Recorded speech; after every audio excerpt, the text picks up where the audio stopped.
Hello, everybody. Welcome to Web Boxing 101 podcast. I am your host, Luis Trevino, also known as Tree, owner of Warriors Edge Boxing Gym, and we're back for episode number 2. We're so glad you can be with us on this beautiful Thursday evening. That's right. And you know what? The beauty of this podcast is we're coming to you by way of Warriors Edge Boxing Gym. And if you're here in the background, you hear the boxing bell. So it's so awesome to have a podcast inside a boxing gym where boxers train. So we're coming to you from El Paso. I want to say hello and a shout out to all the people from Las Cruces, New Mexico, Midland, Odessa, all those people from up there, Ciudad Juarez, Chihuahua, Mexico. If you're listening, a shout out to that. A shout out to Phoenix, Arizona as well.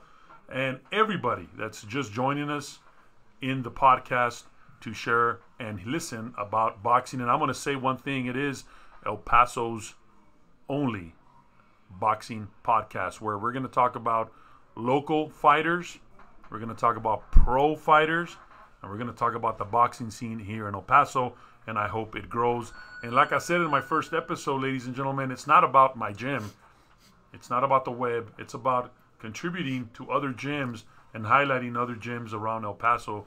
Because if you were listening to my episodes last week, we were talking about the different gyms in El Paso, and Mr. Junior Vicencio, he's also mentioned that El Paso was a boxing town. Right. You know, it was a boxing town, and we talked about what happened. It dwindled, and it's been dwindling down and down. But then also, we want to also congratulate the people, the men and women that volunteer their time to make El Paso the boxing community it is. But it was dwindling, and we talked about city council, El Paso City in itself, and how we lack support, etc., etc. So we have a big show for you guys today. I'm excited to have my episode number 2. And like I said, we have a big show. We have 2 big guests here on the show today. We have a secret guest as well. But our first guest will be Dr. Roman Velasquez. We're talking about sports brain performance coach. Very interesting topic, guys, because we're taking boxing to the next level, taking boxing at bigger heights for amateur and pro. And then we also got El Paso's own Ivy Enriquez, also known as Poison Ivy, will be on the show with our 10 questions. True champion of El Paso. And, you know, we want to highlight her and we want to talk about her. We're going to talk about her school, what she does in boxing, where is she going. And let me tell you, this little girl is going places. I'm going to tell you, she's been at my gym a couple of times, and let me tell you, man, she is an outstanding, she's a phenomenon. She's the future of women's boxing because, hey, man, Clarissa Shields in the pro ranks, a lot of little girls have looked up to that pro fighter because there hasn't been that many in the pro ranks. And Clarissa Shields, hey, man, she's doing some good stuff, and she was televised last year in Showtime. She actually she was one of the main cards and one of the Showtime cards, I believe. So this little girl is going to be going to those heights, and hopefully we'll see her in the Olympics soon. She is from El Paso, and again, man, she's going to do wonders in the future for El Paso. And you know what? The beauty is that she is representing El Paso boxing. So, guys, big show, and yeah, we're going to recognize all these fighters as we go throughout in my podcast. Well, let's get our first guest out of the way, guys. And again, real quick, guys, don't forget to comment on our YouTube comment box. And then also, this is recorded, so you guys can record. You can listen to my recordings down the road. I'm going to save all my episodes, but we are coming to you live from Warriors Edge. Well, let me introduce our first guest. He's a sports brain performance coach. He's a certified in interpersonal neurobiology. He uses the latest in neuroscience technologies to enhance sport cognitive efficiencies, increase brain processing speed, to perceptively slow down your environment in the ring, age on the court, to be more responsive and accurate, as well as be less overly impulsive under high-pressure situations. And they're bringing this technology to boxing, or like he said, to contact sports. He works on increasingly mental focus capacity because a fighter has to be focused, got to have that mindset. It's not just the body, not physical. The mind's got to be right. So we'll talk about that as well, and how to overcome fears as well. He's also authored several books ranging from leadership to emotional sharpness, and of course to overcoming fears. and nervousness in the fighters. He's a former amateur boxer in the U.S. Marine Corps, and he's a native of El Paso County, and he works right now with elite level athletes on sports brain performance. Ladies and gentlemen, let's welcome Dr. Roman Velasquez to our episode 2 Podcast 101. Doctor, good evening, sir. Glad to have you on the show. Glad to be here, Luis. Thank you so much. This is you got a great podcast show. I happened to hear the first episode, and it was just awesome. Well, I'm glad you were in tune, man. Great show. So, Doc, let me ask you. Tell us a little bit about what is this? What are you doing? And what brought you to do this and this sports brain performance? Right. So, while going through my doctorate studies, basically into the leadership and leadership psychology, my granddaughter got sick, and she got the worst case of meningitis you can get. So her brain got swelled up, and she lost a lot of her cognitive efficiencies. You know, she passed away when she was 3, and that got me really interested as to what happens with the brain when damage occurs, and what it just got me really interested. So during my doctoral studies, I started researching a lot about neuroscience, neurobiology, and started incorporating some of that into the leadership training. After I graduated with my doctorate degree, I went into a 2-year certification in neurobiology, and that's what got me interested. Being a former boxer in the Marine Corps, I said there has to be some technology that's out there right now that I could use to help combat sport athletes and athletes with their brain performance. Is this more to make them a smarter fighter in the ring, faster fighter? Because we're not talking about concussions, right? We're talking about how they think, how they process what the athlete is going through while they're fighting or hitting a bag or shadow boxing, correct? That's correct. That's correct. And you hit the nail on the head right there, Luis. It is about increasing cognitive efficiencies. In other words, it's about increasing brain processing speed, so much so that the fighter can actually perceptively slow down their environment in the ring. The brain can do that for you because every sense that we have, hearing, sight, touching, mobility, they all have different frequencies in the brain.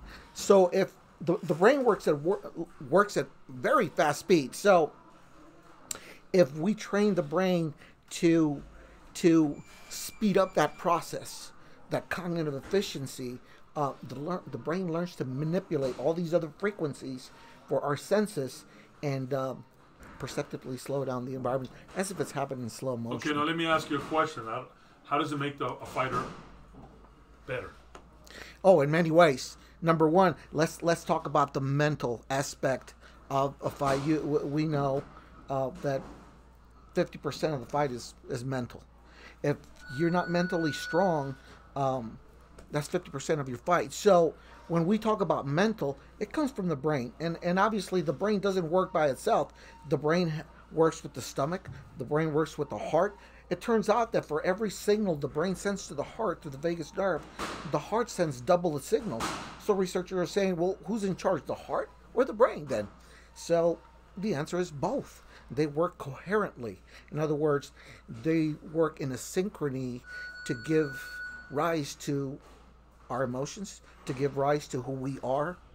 Now, one of the things that we must understand is that our brain develops from the outside in.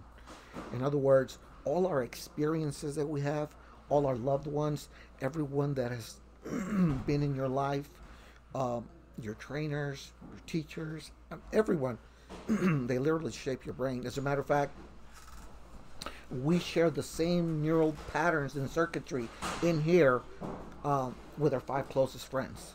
So choose wisely, right? Correct. So in the ring, it's very important that you have mental focus. Oftentimes when I work with athletes, one of the quickest things that I quickly identify using some of the technologies that we have is that there seems to be a declining focus factor as the training progresses, or what we call an assessment. When we do an assessment, there's a declining focus. So one of the things that we do target immediately is that focus capacity and focus endurance. Just enlarging the focus just a little bit more for the fighter. So it's safe to say they're focusing on key fight opportunities. Absolutely. Right, where he's moving. Would it make a fighter quicker? Absolutely. Now, when making a fighter quicker, there's several things to consider. Number one, the brain has a motor cortex. This controls all our mobility. And this motor cortex is kind of like in the middle of our brain right here. And one side is a somosensory that is for the touching you feel. And the other one is got the body of your map, and it's for mobility. And it's got a hierarchy. So when you talk about speed, you're talking about increasing speed not only outwardly, but that speed begins up here. Because with the hierarchy in the motor cortex, you got the first primary neurons that signal a goal. And then you got the secondary neurons down here that signal the strategy that I'm going to take. And then the last part is to the brainstem, out to the central nervous system, out to the limbs that handle the execution. For an average person on the street, for them to take a punch, it takes about 1.4, 1.5 seconds. The average person on the street. An elite level fighter, the speed is much different. It's 0.200 milliseconds. In other words, you don't see it coming. And that's created by what? Repetition, practice, and years of training, right? So the motor cortex is very important, and it handles all of that movement for the body. It works with the motor skills. They say that a gross motor skill increases in effectiveness once, I'm going to say, the sympathetic nervous system is aroused. Once the fighter is not afraid, but he's nervous, that adrenaline rush via the bloodstream, the gross motor skills help him fight, throw a punch. It makes them more quicker in the way they think and the way they move. So Doc, tell me how. So your technology, or the technology bringing the fighters, is to enhance their response accuracy, right? Is that what we're trying to get at here? Yeah, the response that's accuracy. How do you condition a fighter with whatever you have, and what do you have? How do we condition fighters? What is it that we have, and is there a step? Do they have to take? What is it that they have to take to make sure that the response is very accurate and better? Right. So number one, it takes a lot of practice, right, at the gym. You got to hone in certain skill sets. But every person up here, kind of like levels off in the brain. Okay, because just like you train your muscles, just like you train your body, you got to train the brain, and that's where I come in, right? So we got several technologies that are out there, and there's a revolution taking place in neuroscience today. What was once neuroscience technology that was only privy to labs for medical work and stuff like that, now it's because of the advance in technology, now it's really available to bring that technology into the gyms and just go beyond the rhetoric, where we're in an era where we can actually assess, measure, and quantify what's happening in the brain while we're doing activities, while we're doing our sport. So, absolutely. Now, the technologies that exist today, I use some of the latest technologies. I didn't invent these technologies.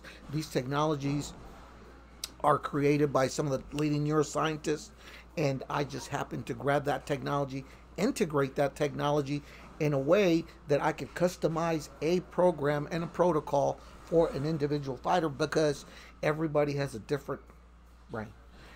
Makes us unique, right? Okay. Wow. All right. So, so tell us a little bit about what's the process. I know that you're out to gyms, and that's what you want to do. You want to go out to gyms, and gyms, check this out, folks. You can schedule your appointment, schedule your free, no obligation appointment with the doc. He'll go to your gym and he'll set up. And what is it exactly what they're going to see when you go to the gym? What are you going to set up, and what are you going to need?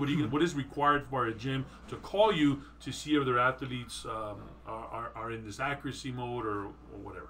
Yeah, so that's a very good question, because that's commonly used when we go into the gym. So basically, what we do first is we do an assessment, and that involves a multi-channel EEG head sensor that we put on the athlete. We'll get some data. Either the athlete will be shadow boxing, hitting the bag, doing some mitt work, or whatever, and we'll get some data, anywhere from 5, 10 to 15, even up to 25 minutes worth of data. With that data, we grab that data, we extrapolate some metrics, key brain performance metrics, and then we put them on a system called NeuroTracker. And this is to increase cognitive efficiencies where they follow multiple targets to increase brain processing speed, and we can gauge what that person's brain processing speed to get an initial assessment. From there, we take that information and we design a particular program based on that specific athlete's brain and where it's at that level. Wow, I mean, technology, right? So, Doc, so we schedule an appointment with you. You come in and say the coach, a team wants your services. Is it like 7 sessions? How long do they last? What is it? What does it take? What is it? Yeah, it varies. It varies. We've done training camps. As a matter of fact, we just started a training camp with one of El Paso's MMA champions, and it usually goes from 35 to 45 days. And I prefer to work with a particular clients, athletes about 3 months out. That way we can work twice a week, and we have plenty of time to get that cognitive efficiency up, brain processing, mental focus up, and brain to muscle connection optimized. Well, and does the age vary? I mean, is it can it also be for kids, for young fighters? We have a lot of young fighters. Yeah. I'm assuming that maybe it might differ because their brain hasn't processed as an adult. Is there a big difference between kids and adult fighters? There is. I don't work with children under 10 years old. Have to be 10, and the parent has to be there. Why is that? And obviously, because any child under 10 years old is it would be their brain is not fully developed yet. Okay.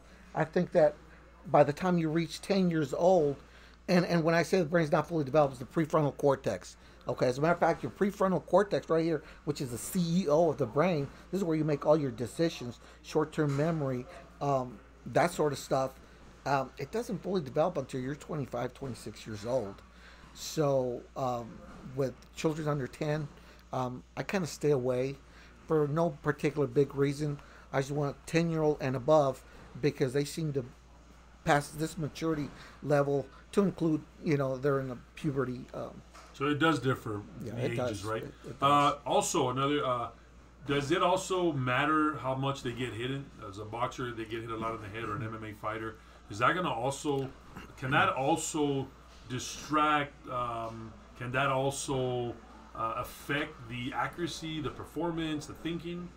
Absolutely. Any type of traumatic brain injury resulting from a concussion, a hit to the head and whatnot, it does create a little bit of damage. I mean, significant damage in some cases, but there is some traumatic brain injury, and it leaves little residues in there with the traumatic brain injury. The good thing about the NeuroTracker system that we use, it's now being used by clinicians and therapists on post-concussion recoveries because it works really well with cognitive efficiencies. Doc, you've worked with amateur and pros? Yes. Yeah. Can you name some pros? Austin Trout. And you're an amateur too? Yeah, we work with some amateurs. Some amateurs local. Yeah. So we expect to see you more out in the gyms and promoting this technology, Doc. And again, look, folks, schedule your free no obligation appointment with the Dr. Roman Velasquez, brain performance coach. His number is 505-301-7728. Let's focus on key fight opportunities, filter out incoming distractions, stay sharp under high pressure. That's always important. See more opportunities in any situation. Respond more quickly, improve response accuracy. But in all, Doc, make him a best fighter, right? Absolutely. And then again, technology is evolving. We need to get ahead of that, and we need to get with the technology to make our fighters better, more accurate, smarter. And just, again, efficiency is the big word, right, That's Doc? right. Make it more efficient. Make it more efficient. So, Doc, and again, you can visit my website, www.warriorsedgeboxing.com. I will have all the information there if you want to schedule an appointment with the doctor to go out to the gym. And let me tell you, folks, he goes out to the gym. He already did a performance test here at Warriors Edge Boxing. last week. He did it on one of my fighters. He brings the technology, all the data. It is legit. Schedule your appointment. He'll be more than happy to go out to your gym, guys, and see where your athletes are at. So it's always fun. And you know what, guys? As we evolved also in the podcast, I will have camera feeds as well, so you guys can see when he's doing that. That's all up and coming. You will get to see the doctor in action and all my guests as well. So, look, man, Doctor, it's been a pleasure to have you on the show. Thank you very much, Luis. I appreciate that. Thank you. And great show. Yeah, thank you. And again, man, technology, huh? And I hope to see you in the future. And folks, again, if you want that neuro peak performance, get your head in the game and go beyond your limits. Schedule an appointment to see this man. You'll go out to your gym and work with your athletes. He'll give you a free demo. It doesn't hurt. Just to make your athletes better. Any last words, Doc, you want to say to my people out there? I appreciate the support. And, Luis, thank you very much. This is a great show. I know that we will keep hearing this and promoting this show because this is nothing but great stuff happens. Boxing. That's right. And, Doc, I'll have all my information on my website so people can come and visit there and on our social media as well. So, Doc, it's been a pleasure. Thank you for going out with us here tonight. And, folks, halfway through our show, we're almost getting ready for the big 10 questions for our guests. And wow, big technology, huh? That's some good technology out there. And just optimizing your brain performance for your sport, right? Using the latest neurosargent technology, stimulation in sports, mindfulness to enhance your mental focus. So it's all about mental focus and brain-based as well. Well, folks, we're getting ready for our guest of honor. This is a phenomenon. This is a El Paso's own four-time national champion. And you know what the beauty of it is, El Paso? She is only 12 years old, and she's ranked number 2 in the nation. How cool is that? How awesome is that? It's an honor for Warriors Edge Boxing to have a national champion from El Paso, ranked number 2 in the nation. Ladies and gentlemen, please welcome Ivy Enriquez, also known as Poison Ivy, in the studio. Hi, Ivy. How are you, mija? I'm doing good. Good, man. Hey, can I ask you the first question I'm going to ask you, right? Mm-hmm. Why Poison Ivy? Just because, it seems like an interesting name, and like I don't know, it just went with my name really well. That is so cool. Do you have them on your trunks when you fight? Yes. Yeah, that is so cool, man. Thank you. And welcome to the show. Thank you. Right, and who do we have with you? Who did you bring with you today? My dad. Your dad is Sergio Enriquez, right? Yes. Welcome to the show, Dad. Thank you for having us. You got it, man. Anytime. And Dad, you're the coach? Yes, I'm the dad and the coach. You're the dad and the coach, and a lot of boxers that you see start like that, right? Dad coaching the son, right? And then when they get to the pro ranks, something happens, and then now they get a trainer or whatever. So I guess we're going to talk about that too, Dad, Mr. Enriquez. That why do you see a lot of dads not? They start with their kids, but then as they get older, they kind of get separated, and then they get another trainer. We see that a lot in boxing, right? Yeah. I guess sometimes because, like me, I never went pro. I did train for a couple of years, and I guess some of the dads that become coaches at the long run, they feel like they can't be in that level of being a pro. But I mean, you have Virgil Hunter. I know he was in a professional boxer, and look at him. He had one of the best boxers. What's his name? Oh my God, I forgot his name. He's had a staple of fighters in his arena. Yeah, he's had a lot.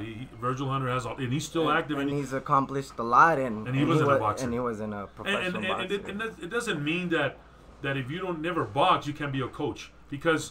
It's like a person can have a plethora of knowledge, know everything, but if he cannot coach, he's not a value to the athlete. That's probably what's happening, right? Yeah, well, for sure, one of the things that you have to have is of course, Ivy's my daughter, and when we're training, I'm her coach. I'm no longer her dad. So, you know, I mean, that's one of the things that a good coach has to you know, I mean, be able to establish to. So in other words, you know how to turn off the switch to be a dad and a coach. That has been the hardest thing, because I'm a dad and my son also trains, and that's been hard to. Hey, today I'm your dad, but in an hour I'm going to be your coach. Yes. And you got to change, right? You got to put that mask, that cap on. That, hey, I'm a coach now, and you got to be hard on your daughter. But that's a tough task, no? It's real tough on your daughter, right? And you as well. It is, especially because I would train other kids. I had more fighters. I started my own team, Nightmare Boxing. I had only girls in my team, I guess, because once they saw Ivy, I had my little niece, Natalie Martinez. Once they, a lot of little girls started seeing that I was training Ivy and Natalie, they saw that they were doing real good, so they got interested, and I started having more fighters come over. And yeah, sometimes Ivy would feel like that I would give her a little bit more pressure on the training, and I guess she felt like, oh, well, you're my dad, you should be more lenient with me, more easy. But that's one thing I made it clear to her, that once we were in the gym, I was in her dad. Well, no that's longer. tough, man. What does Mom feel like? She doesn't really get involved in the boxing part. And you're right. We see the father-son duo. It's rare, but you see it. Danny Garcia and his dad as a pro, you'll see that, and you'll see also how the relationship is so great. They get along so good, but you don't see it as much. And because, like you said, it's tough. And it's been easy on you, but yeah, I mean, I can understand how tough it is, because 1 hour your dad telling her to do her homework, and the other one you're telling her to knock the head of your opponent, right? I'm assuming it's very hard to do that. You mentioned Nightmare Boxing. Is that your boxing gym? Yeah, your boxing club? My boxing team. Yeah, well, everything started because of Ivy. She's the one that wanted to start boxing. She caught me off guard. I never expected her to. She started at age 8 when she came up to me, and she just told me one day, I want to try boxing. Wow. And you mentioned to me before the show that you turned your garage into a boxing gym? My backyard, yeah, I turned it into a boxing gym. Now I have a couple bags. I even made a ring in my backyard. So you're good with your hands, man. You can build? Not me. I paid someone to. So when you say your backyard, I'm assuming it's out in the elements. Out in the cold weather, yes. Out in the summer. Yes, man, that's why you're so tough. Yep. Yeah, that's one thing. Of course, especially here in El Paso, you know how hot it gets. So yeah, they do have to train in the hot sun, and right now that it's cold, they have to train outside. Wow, and you know what, guy, and that builds character. Yeah, and right. I guess that's why so far the fighters that I have, they've turned to be real tough. I've been a trainer for the majority. I mean, for a long time, over 17 years, and I've always said one thing, and I tell the people that I train, training should be miserable. So when you go into the arena and you're actually going to fight, it's a vacation.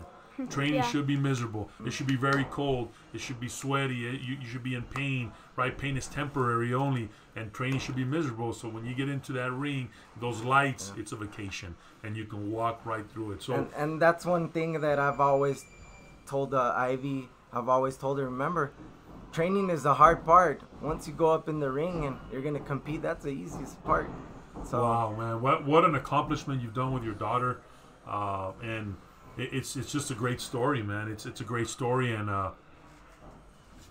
she's a 12-year-old sensation. And now let me ask you, and I'll be back with you as well, Dad. What grade are you in? I'm in 12th grade. I'm in 6th grade. 6th grade, man. 12th grade. I was like, well, you're going to 12th grade. You're in.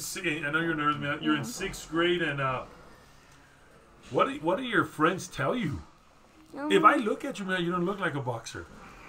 Beautiful little girl. What do your friends tell you? Do they know you box? Yes, they know I box. Did they give you slack for that? Did they give you? No, they're always happy for me. Yeah, they always tell me that whenever they're in trouble, that they'll call me to help them. Yeah, but you got to use those hands only in competition, Yes. right? Not out. Well, yeah, but It's for that's defense. for self-defense as well. Can you tell us what school do you attend? I attend Hacienda Heights Elementary School. Hacienda Heights, Lower Valley. Yes. Yes. Good. And what got you into boxing? Just like the interest in it, I felt like At 8-year-old, how can you be interested in boxing? That's. I'm curious. We're curious. I just felt like it was a unique sport, especially because I'm a girl. Just wanted to try something new. Because I did start off in soccer. Soccer season had ended, and I wanted to try a new sport. So I told my dad that I wanted to try boxing, and that's when he took me to the Carolina Center, and that's where we started training. Wow, and just like that, right? And, Yes. And Mr. Enriquez, you said you're a boxing fan. You watch boxing on TV, Yes, and maybe yes. that's maybe why. And then you boxed, so she saw you growing up as well, right? Yes, like I said, especially all my family, we're big fans of boxing. I boxed, my brother boxed also too, and it did catch me off surprise when she did come up to me and ask me if she wanted to do boxing, especially because she's a very girly girl. I mean, and she was barely 8 years old, so yeah, I told her I'm gonna give it a shot. I'm gonna take her to train. And first I took her to Carolina Center just so she could see the little kids hitting the bags, and just so she could get a feeling of it. And 4 years later, here we are. Yeah. So- Actually, after 3 months, when she just came up to me and she told me, Dad, when do I get to spar? I think I'm ready. And I told her, you sure? You know you're gonna get hit, right? She's all like, yeah, I know. So I let her spar, and she did real good her first spar. And she sparred a girl that was 12 years old. She was 8 years old at that time, Ivy. And she dominated her fight, and that's when she fell in love with Yeah, and you know what, folks? If you have never seen Ivy spar or box, you're missing out. I saw her a couple of times. We had the pleasure to have you in the gym and helping our boys out. You helped one of my kids. He's a little boy, and he's also a great fighter. You were helping him out, a girl, and you did outstanding. Thank so, you. Ivy, I guess real important here. How do you balance boxing with grades? Or I guess for both of you, I mean, how do you still get to do? Because boxing is real demanding, and you got to dedicate yourself day in and day out. Boxing is a very jealous sport, right? So how do you balance your grades? Great grades you have? Yes, I'm an AB student, and Wow. so as soon as I get home from school, I just make sure I always do my homework first, and then eat, relax, and then around 6, that's when we start training. Wow. Get in the backyard. Let's go. Yes. That's what Right. Good, man. And can you tell us a little bit about your accomplishments in the sport in the last 4.5 years? Your accomplishments and your travels. Where have you gone and your accomplishments? Yes. Well, I've traveled a bunch of places. Like the ringside tournament. I went to the Western qualifiers. I went to the Junior Olympics and Salt Lake City. Yes. Yeah, we've traveled everywhere. We've been. Ivy has she has 37 fights. She's only fought one time here in El Paso. The rest they've been out of town. So you mean to tell me 36 fights have been out of El Paso? Yes, Why? 36 fights. Well, first of all, it's hard. You don't really see a lot of girls here. True that. And then one of the other things is here in El Paso, they don't really have shows. I mean, it's hard. It's hard to say that a lot of people here in El Paso don't really like to support their own athletes, local athletes. Is that and okay? and when I say, I just mean people in general, the whole, you The know city. what I mean? The whole city, yes. Because I'll give you a good example. For us, when I'm gonna take Ivy to a big tournament and it's out of the city, we do fundraisers. A couple of years back, we did a fundraiser in Las Cruces, and we did so good. When we did that fundraiser in Las Cruces, a lot of people were going up to us, donating money. We came here to El Paso, and we started doing fundraisers here in our hometown, and it's hard to make fundraisers here. I mean, it's hard. And it's not that I'm talking bad about my hometown, but I mean, something needs to be done. I mean, we need those local what is it called, like companies Businesses. to help businesses to help us out. And So I guess that was my Something like next that. question. Who funds your travels? Any sponsors? I guess you've answered it. It's been tough. You Yeah. do your own fundraiser. Yeah. What is one of the fundraisers you do? we do we sell candy, Bake sales. bake sales. We sold bracelets and T-shirts. Wow. And it's like you said, Dad. It's tough. Huh? I mean, and we talked about it last week. And again, no pun intended to nobody. It's just El Paso in general, not the boxing community. El Paso in general. Yeah, just in general, that you go out and yeah, there's not a support of the boxing. I just don't. And yeah, you said something needs to get done. Well, I'll tell you one thing, Dad. That's what this podcast was created for. I want to highlight you. I want to highlight the kids, the parents like you, that in this sport it's so demanding. This sport is so demanding, so unique, but then so elegant. The sweet science, and we wanna bring boxing back to El Paso. And I believe with this podcast we can highlight you. Hopefully, more sponsors will come out to and get you the funds that you need to go out and compete and represent El Paso, because you never know, man. You are from El Paso. Yes. I mean, what if you make it pro? You know, Jennifer Hahn, local here, has made it pro. And I'm pretty sure she has struggled in her upcomings here in El Paso and Las Cruces, or to get any fundraisers. But yeah, you go to other cities and the huge tournament. How was the ringside tournament? Great. It was great, Yes. right? So yeah, I mean, something needs to get done. And guys, look, man, our doors are always open here at Warriors Edge, man. Always open here at Warriors Edge. Because let me tell you something. I mean, there's a lot of great and real good boxers here, amateur boxers, even pros right now. But the thing is that they're not getting the exposure they need. And because right now what we're doing to help one another, because right now I have hard times finding sometimes sparring for Ivy. Because you mentioned there's not enough little girls. And so I have to be taking her to other gyms. And let me tell you, we go to other gyms, and these gyms have real talented fighters there. Yeah. And they help us out. And there's been times where we go to tournaments and we get together, and that's how we make it work for all of us. It comes out cheaper. I even had to buy a van of my own, and now when we go out, I invite more coaches with their fighters. We pitch in off of the gas, we pitch in off of the hotel, and it comes cheaper for all of us. So now that's why we're starting to see a little bit of more athletes from El Paso travel to the national tournaments.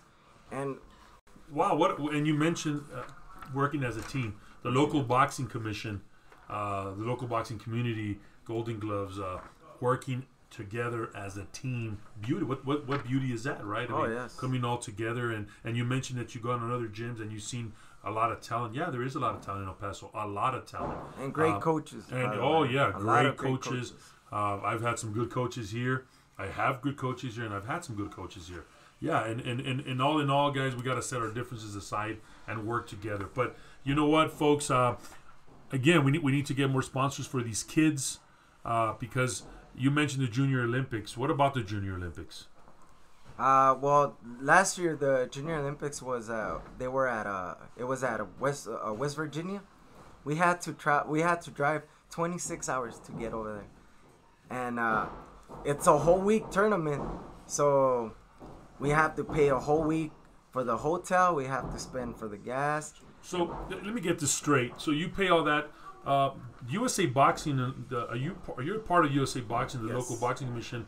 They have a responsibility to pay for the fighters when they go out of town, or no? Not for the nationals. Not for the nationals. For state, yes, Yes. LBC, our LBC helps us out. Not for nationals. Okay, I didn't know that. So I know they've helped our kids in state. We went to Houston. Yes, in They state, do yes. their part as well. But I think not just that. I think more needs to be done. I agree. And everything needs improvement.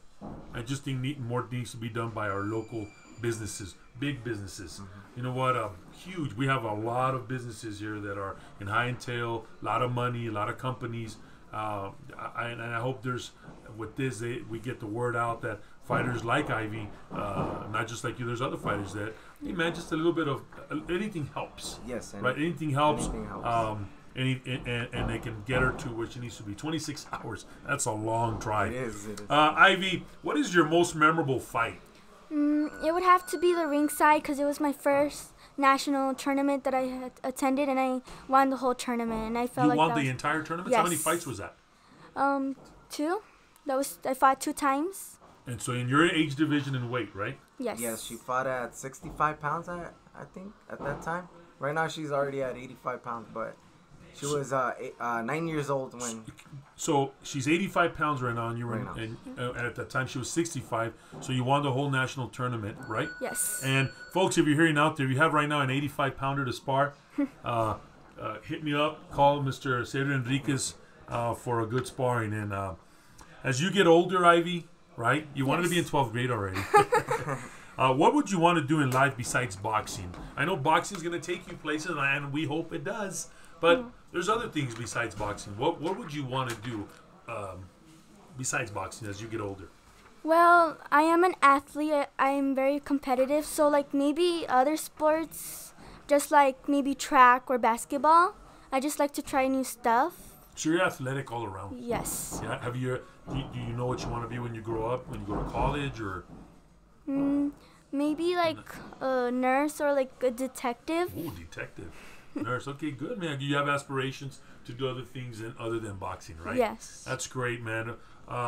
What do you do? What are your hobbies besides boxing, or does Dad just have you do boxing in the backyard 24/7? Man, that's tough regimen, man. No, you see, that's one thing that I've always had in my mind. She's still my little girl, so And she'll always be your little girl. And so I let her do what little kids do. Go and play outside, hang around with her friends.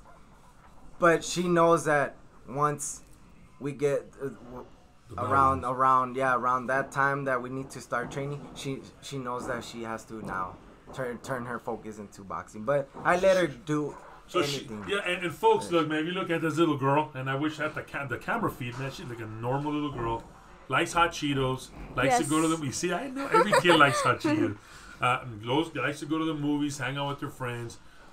Beautiful little girl. She doesn't even look like a boxer. But you're right, that once that bell rings, it's time to go. It's time to train. And what is so impressive, it's the discipline that this little girl has. Very much discipline. I'm gonna bring up something because I saw something right now. She has braces. Do they allow them to fight with braces like that? Yeah, there's a special mouthpiece they gotta wear. And does it hurt you when you have braces when they hit you in the mouth? No, or it's the same? It's because the mouthpiece is rubber, so it protects more the braces. Yeah, wow. Yeah. Okay. Do you have any upcoming fights? Yes, this Saturday, February 2nd, in Colorado. Okay, you mean Colorado? Longmont, Colorado. Yes. So you'll be traveling this week. So you're leaving this week? Yeah, we actually leave tomorrow, and this tournament it's not a tournament, it's just a regular event, but it is hosted by the WBC, so they will be handling WBC medals for all the winners. Are you serious? And when you get it, can you come and show it to us out here at the gym? Yes. So you're going to Colorado, and this is a WBC tournament. Regular event. It's just a event, a 1 day. It's a 1 day event in Colorado, and did you do a fundraiser? I mean, do you have a sponsor? Yes. No, we actually we made shirts, and we sold the shirts, and that's how we came out with the money for this event. And after this event, we're getting ready for the Western qualifier in March. And the Western qualifier is where? That one's going to be in Reno, Nevada. And we got fighters here that are getting ready for that. So check this out, folks. The beauty of this podcast as well is to bring people like Mr. Enriquez and his daughter, Ivy. If you have any fundraisers coming up, let us know on the podcast. Shoot us a line on the website. Call me. Hey, can you post this on the podcast? Can you mention it on the podcast? This is what it's all about. That's what I want to do. I didn't know about the shirts. Let us know so we can help you, Mija, get to where you need to be. Yes. All right. This is what the podcast is all about. We want to get you to tournaments like that. Not just you, other kids. There's a lot of kids out there. Great gyms, great coaches out there that need the support as well. But Wow, so you're getting ready to you're getting ready for 2 huge tournaments. That tournament on Saturday. Please keep us posted. We wish you the best of luck. Thank you.